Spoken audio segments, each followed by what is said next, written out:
ആകാശവാണി നമസ്കാരം. പ്രത്യേക വാർത്താ ബുള്ളറ്റിൻ വായിക്കുന്നത് ലിൻസ സിറാജ്. പ്രധാനമന്ത്രി നരേന്ദ്രമോദിയുടെ മധ്യപ്രദേശ്, ബീഹാർ, അസം സംസ്ഥാനങ്ങളിലേക്കുള്ള 3 ദിവസത്തെ സന്ദർശനത്തിന് നാളെ തുടക്കമാകും. മറ്റന്നാൾ ബീഹാറിൽ പിഎം കിസാൻ പദ്ധതിയുടെ 19ാം ഗഡു അദ്ദേഹം കർഷകർക്ക് വിതരണം ചെയ്യും.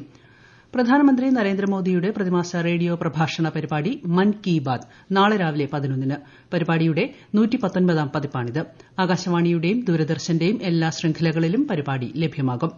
മൌറീഷ്യസിന്റെ 57ാം ദേശീയ ദിനാഘോഷത്തിൽ പ്രധാനമന്ത്രി നരേന്ദ്രമോദി വിശിഷ്ടാതിഥിയാകുമെന്ന് മൌറീഷ്യസ് പ്രധാനമന്ത്രി നവീൻ രാങ്കൂലം. അടുത്ത മാസമാണ് പരിപാടി.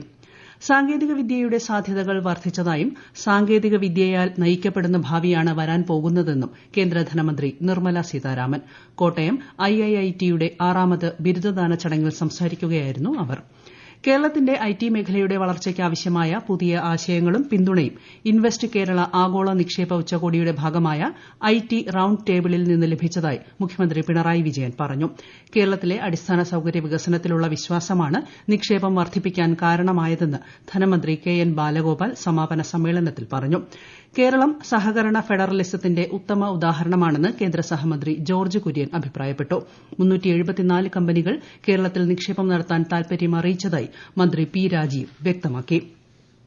15ാമത് കേരള അന്താരാഷ്ട്ര നാടകോത്സവം ഇറ്റ്ഫോക് മന്ത്രി സജി ചെറിയാൻ നാളെ ഉദ്ഘാടനം ചെയ്യും. മാർച്ച് 2 വരെ തൃശൂരിലാണ് മേള. വയനാട് ഉരുൾപൊട്ടൽ ദുരന്ത ബാധിതർക്ക് പുനരധിവാസം സംബന്ധിച്ച ആശങ്കകൾ വേണ്ടെന്ന് റവന്യൂ മന്ത്രി കെ രാജൻ. വീട് നഷ്ടപ്പെട്ടവർക്ക് വീട് ലഭ്യമാക്കുന്നതിൽ കാലതാമസമുണ്ടാവില്ലെന്നും ശ്രീ കെ രാജൻ പറഞ്ഞു. സംസ്ഥാനത്ത് മരമടിയും കാളപൂട്ടും നിയമപരമാക്കാനുള്ള ബിൽ വരുന്ന നിയമസഭാ സമ്മേളനത്തിൽ അവതരിപ്പിക്കുമെന്ന് മന്ത്രി ജെ ചിഞ്ചുറാണി. വിഷയത്തിൽ കേന്ദ്രത്തിന് നേരത്തെ കത്ത് നൽകിയിരുന്നുവെന്നും മന്ത്രി പറഞ്ഞു. കണ്ണൂർ കൂത്തുപറമ്പ് വലിയ വെളിച്ചം വ്യവസായ കേന്ദ്രത്തിൽ മാലിന്യ സംസ്കരണ പ്ലാന്റിന്റെ ഉദ്ഘാടനം തിങ്കളാഴ്ച മന്ത്രി എം ബി രാജേഷ് നിർവഹിക്കും. ഹരിത കർമ്മസേന ശേഖരിക്കുന്ന പ്ലാസ്റ്റിക് കവറുകളുടെ പുനഃചംക്രമണമാണ് യൂണിറ്റിൽ നടക്കുക. കാസർഗോഡ് എൻഡോസൾഫാൻ ദുരിതബാധിതർക്കും ഭിന്നശേഷിക്കാർക്കും സ്വയം തൊഴിൽ കണ്ടെത്തി നൽകുക എന്ന ലക്ഷ്യത്തോടെ ആരംഭിച്ച ഐ ലീഡ് പദ്ധതിക്ക് ധനസഹായം. കാനറ ബാങ്ക് സാമൂഹിക പ്രതിജ്ഞാബദ്ധത ഫണ്ടിൽ നിന്ന് 5,30,000 രൂപ ജില്ലാ കളക്ടർ കെ ഇമ്പശേഖർ ഏറ്റുവാങ്ങി. കോഴിക്കോട് ജില്ലയുടെ മലയോര മേഖലകളിൽ വന്യമൃഗശല്യം വർദ്ധിച്ചുവരുന്നതുമായി ബന്ധപ്പെട്ട് വനം വകുപ്പ്, തദ്ദേശ സ്ഥാപനങ്ങൾ ഉൾപ്പെടെയുള്ളവരുടെ പ്രത്യേക യോഗം വിളിക്കുമെന്ന് ജില്ലാ കളക്ടർ സ്നേഹിൽ കുമാർ സിംഗ് ജില്ലാ വികസന സമിതി യോഗത്തിൽ അറിയിച്ചു. സർക്കാർ എയ്ഡഡ് മേഖലയിൽ ഈ സർക്കാരിന്റെ കാലത്ത് 43,637 നിയമനങ്ങൾ നടന്നതായി മന്ത്രി വി ശിവൻകുട്ടി. 2021 മെയ് മുതൽ ഡിസംബർ 2024 വരെ എയ്ഡഡ് മേഖലയിൽ 24,755 നിയമനങ്ങളാണ് നടന്നത്. 18,882 നിയമനങ്ങളാണ് ഇക്കാലയളവിൽ PSC മുഖേന നടത്തിയതെന്നും മന്ത്രി അറിയിച്ചു. രാജ്യത്തെ ഏറ്റവും ശക്തമായ സഹകരണ മേഖല കേരളത്തിന്റേതാണെന്ന് മന്ത്രി എം ബി രാജേഷ് പറഞ്ഞു. സഹകരണ വകുപ്പിന്റെ അംഗസമാശ്വാസ നിധി ധനസഹായ വിതരണോദ്ഘാടനം കണ്ണൂരിൽ നിർവഹിക്കുകയായിരുന്നു മന്ത്രി.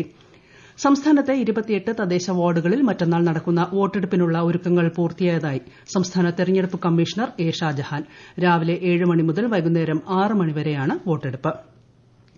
ഉപയോഗശൂന്യമായ മരുന്നുകളുടെ ശാസ്ത്രീയമായ നിർമ്മാർജ്ജനം ലക്ഷ്യമാക്കി ആരംഭിക്കുന്ന സംസ്ഥാന സർക്കാരിന്റെ നൂതന സംരംഭമായ എൻ പ്രൌഡിന്റെ സംസ്ഥാനതല ഉദ്ഘാടനം മന്ത്രി വീണ ജോർജ് ഓൺലൈനായി നിർവഹിച്ചു. പരീക്ഷണാടിസ്ഥാനത്തിൽ കോഴിക്കോട് കോർപ്പറേഷനിലും ഉള്ളിയേരി ഗ്രാമപഞ്ചായത്തിലുമാണ് പദ്ധതി നടപ്പാക്കുന്നത്. കാർഷിക രംഗത്ത് പൂർണ്ണമായും യന്ത്രവൽക്കരണം നടപ്പാക്കുന്നത് ആപത്താണെന്ന് മന്ത്രി സജി ചെറിയാൻ. പരമ്പരാഗത വിത്തിനങ്ങളുടെ സംരക്ഷണവും പ്രചാരണവും ഉറപ്പുവരുത്തുന്നതിനായി സംസ്ഥാന കൃഷി വകുപ്പിന്റെ ആഭിമുഖ്യത്തിൽ ആലപ്പുഴ കഞ്ഞിക്കുഴിയിൽ നടക്കുന്ന സംസ്ഥാനതല പരമ്പരാഗത വിത്ത് ഉത്സവത്തിന്റെ ഉദ്ഘാടനം നിർവഹിക്കുകയായിരുന്നു മന്ത്രി. ICC ചാമ്പ്യൻസ് ട്രോഫി ക്രിക്കറ്റിൽ ഇന്ത്യ നാളെ പാകിസ്ഥാനെ നേരിടും. ദുബായ് അന്താരാഷ്ട്ര സ്റ്റേഡിയത്തിലാണ് മത്സരം. അതേസമയം ഇംഗ്ലണ്ടിനെതിരെ ഓസ്ട്രേലിയയ്ക്ക് 352 റൺസ് വിജയലക്ഷ്യം. ഒടുവിൽ വിവരം ലഭിക്കുമ്പോൾ ഓസ്ട്രേലിയ 25ാം ഓവറിൽ 4 വിക്കറ്റിന് 156 റൺസ് എടുത്തിട്ടുണ്ട്.